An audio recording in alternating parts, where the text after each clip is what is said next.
Soybean দিয়ে নতুনত্ব কিছু বানাও না একটু। এর আবদার, নতুনত্ব কিছু খাবে তো যাই বানিয়ে নিয়ে আসি।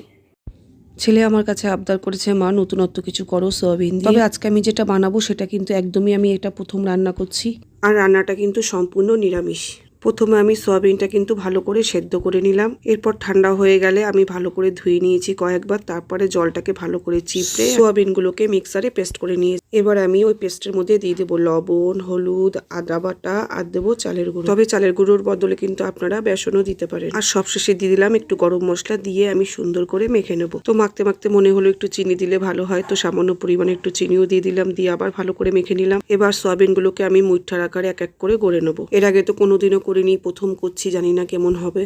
আর এদিকে কিন্তু আমার সবগুলো মুঠা তৈরি হয়ে গেছে। আর এদিকে আমি টমেটো, কাঁচা লঙ্কা আর আদা দিয়ে মিক্সার একটা পেস্ট তৈরি করে নেবো। আর এদিকে আমি রান্নাটা বসিয়ে দিলাম। কড়াইটা খুব ভালো করে গরম করতে হবে, তার মধ্যে দিয়ে দিলাম সাদা তেল, দিয়ে কিন্তু মুঠাগুলো এক এক করে দিয়ে দিচ্ছি। খুব সাবধানে কিন্তু মুঠাগুলো ভাজতে হবে, কেননা মুঠাগুলো কিন্তু খুব নরম। আমি কিন্তু এদিকে লাল লাল করে মুঠাগুলো ভেজে নিয়েছি। ভাজা হয়ে গেলে আমি আলাদা একটা থালার মধ্যে তুলে রাখছি। এরপর ওই কড়াইতে দিয়ে দেবো বেশ কিছুটা সাদা তেল। এরপর ফোড়নে দিয়ে দেবো একটা তেজপাতা, গোটা গরম মশলা আর দেবো সাদা জিরে। ফোড়নটা হয়ে গেলে আগের থেকে কেটে রাখা আলুগুলোকে দেবো, দিয়ে একটু সামান্য লবণ দেবো, দিয়ে সুন্দর করে লাল লাল করে ভেজে নেব।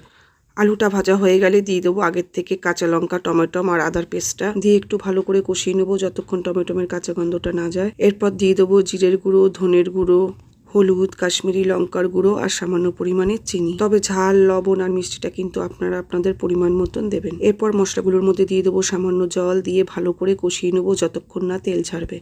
আর ধৈর্য সহকারে কিন্তু মশলাটাকে কষাতে হবে, যাতে কষাতে কষাতে আলুটা সেদ্ধ হয়ে যায়। মশলা থেকে তেল ছেড়ে গেলে দিয়ে দেবো পরিমাণ মতন জল।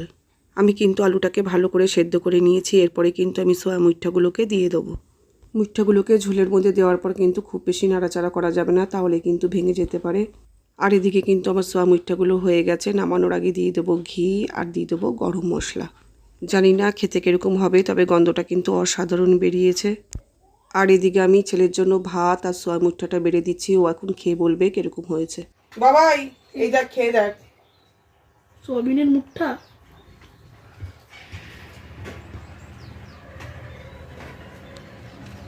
কেমন হয়েছে বাবা মুঠাটা? হেভি।